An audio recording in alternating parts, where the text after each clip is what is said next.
I'm still, after all the fights you've had, in awe of the fact that you do what you do. It's mind-blowing to me. Thank you, man. Yeah. I mean, it's not that hard to get your beat, but it was a great experience. Like, I learned a lot in there. I can't really talk. When the fight was first announced, you had said something to the effect of this would end Jake Paul's career. After what you saw tonight, do you think that Jake should continue to box, or what do you think the future holds for him? Yeah, no, I really take my hat off to. I mean, we have to see if it is a broken jaw. Those injuries are very difficult to come back from. But as AJ said, like that last shot would have knocked out a lot of heavyweights. Jake Paul has reportedly announced his retirement from boxing after his brutal 6th-round knockout loss to former heavyweight world champion Anthony Joshua in Miami. The fight left Paul with a double broken jaw that required surgery. At just 28 years old, Paul entered the match hoping to prove he belonged in professional boxing. But one powerful right hand from Joshua ended the fight and raised serious questions about Paul's future in the sport. I won 2 rounds For sure. and then he won 2, and then I got dropped. But yeah, I was doing good. I just think my cardio, just the mental pressure of the big guy and sparring the big people is different than the 10-ounce gloves. So I was feeling his power a lot more. But it was a great experience. Like, I learned a lot in there. I can't really talk. Are you in pain? Yeah, but Does it hurt it's not from like talking. Talk to me about what your jaw feels like, because you got It's like a baseball in there. two then- plates, It just feels like 4 titanium plates. 4 titanium plates. How many do you have? Just 1. 8 screws. 8 screws. Wait, all right, wait. I got plate in my head. Titanium. Jake Paul has also suggested that he's tired of taking heavy punishment in the ring and is now considering retirement. During the fight, he was knocked down multiple times and suffered a double broken jaw that required surgery. Facing one of boxing's most experienced heavyweights pushed Paul to his limit and intensified speculation that his boxing career may be coming to an end. From boxing, I'm getting hit in the fucking face every single day while I could be playing soccer in Saudi. I'm friends with the Saudis slash football. Back in the day? I was on the A team in 7th grade. I have a really good kick. I can run fast, and I'll knock out everyone that with us. Please give me $1 billion. After the fight, promoter Eddie Hearn stood by his earlier prediction but spoke in a much more serious tone. He said this bout might truly be the one that ends Jake Paul's boxing journey. Hearn explained that injuries like a broken jaw are not just painful, they're mentally and physically hard to recover from. Time away from sparring, fear of getting hurt again, and losing rhythm can permanently change a fighter's career. While he praised Jake's toughness and courage, Hearn made it clear that boxing is unforgiving, and moments like this force fighters to question if the risk is worth it. When this fight was first announced, you had said something to the effect of this would end Jake Paul's career. After what you saw tonight, do you think that Jake should continue to box, or what do you think the future holds for him? Yeah, no, I really take my hat off to. I mean, we have to see if it is a broken jaw. Those injuries are very difficult to come back from. But as AJ said, like that last shot would have knocked out a lot of heavyweights.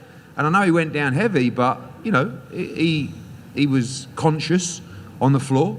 And I thought his game plan, although obviously very negative early on, which it had to be, was smart at times. And there were times where he held his feet and let his hands go. You know, it was a very one-sided fight. It was always going to be a one-sided fight. But you can't give him anything but credit and respect. There's a lot of negative people out there. There's a lot of people who want to criticise people. They're not doing what Jake Paul's done. He just went in with Anthony Joshua and gave it his best shot. Took a lot of punishment and ended the fight eventually. Joe Rogan also shared a serious and cautionary reaction after the fight.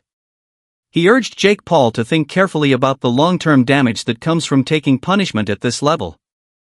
Rogan said the shots Paul absorbed from a seasoned heavyweight like Joshua carry risks far beyond one injury. He described the knockout punch as feeling like the force of 10 punches at once. His warning was clear. Repeated damage in boxing can have lasting effects, and Paul needs to consider whether continuing is worth the cost. That guy did great for someone who's been boxing for like less than a decade. He has had no real professional opponents other than Tommy Fury that were legitimate world-class boxers. I don't even remember what happened in the Tommy. He lost a close decision, but it was a good fight. It was a good fight, though. He's a good boxer. If he wasn't a YouTuber, people would be way more impressed with him. Yeah. The problem is he was like a famous kid, and then no one took him seriously. Yeah. But and then he started too with like more spectacle-ish fights. People were like, "Oh, this is you." He fought, Nate Robinson, like a basketball player. But the thing is, he knocked Nate Robinson. He knocked him the fuck out. And it's the way he did it that I was trying to tell people. I'm like, no. Paul has also made controversial claims that he may go on a cycle of steroids to silence long-standing accusations that he has already used performance-enhancing drugs. According to online chatter, Paul believes showing the physical difference would prove his past physique was natural.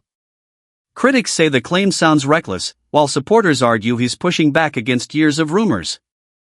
With boxing's strict anti-doping rules and serious penalties, many remain skeptical until Paul addresses the issue directly. The claim remains unverified and adds more controversy to an already turbulent moment.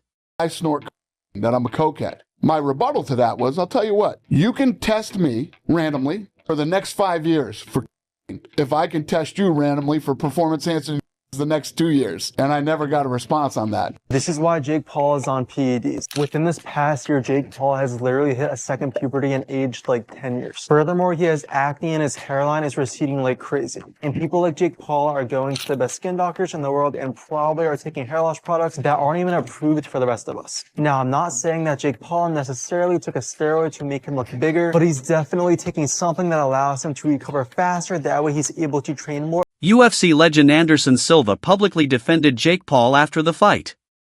Silva said people should respect Jake for stepping into the ring with someone as dangerous as Anthony Joshua. He pointed out that Paul has shown he's willing to take real challenges, not just easy fights. According to Silva, once Jake fought a former heavyweight world champion, critics could no longer say he avoided elite competition. Respect him.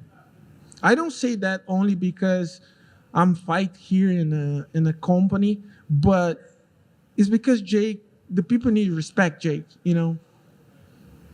I mean, every single fight, go inside the ring, everybody needs respect. Anthony Joshua broke Jake Paul's jaw during their heavyweight fight in Miami when a powerful right hand landed in the 6th round.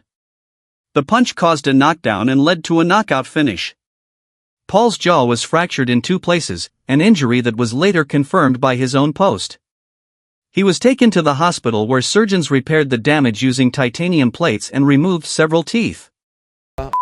Give a monkeys about what anyone says because they sit at home, they're full of negativity. It's like the people that are negative towards someone like Jake Paul. Look at what he's done with his life. Do you know what I mean? So yes, it took AJ a couple of rounds to get hold of him and then he knocked him spark out and broke his jaw. It was a frustrating 2-3 rounds maybe because Jake was moving so much, holding, but did well, I thought. I mean, I was impressed with him. I mean, I was more impressed with his toughness because I think that last shot would have knocked out most heavyweights. I mean, you've got to respect him because he did what many people wouldn't do, which was get in the ring with him. And, he didn't, I know he run and hold, but he also let his hands go at times.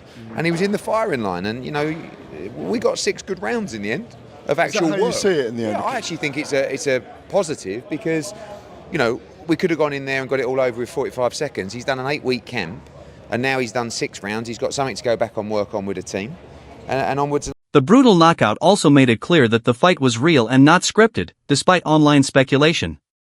Promoter Eddie Hearn strongly denied claims that the bout was staged.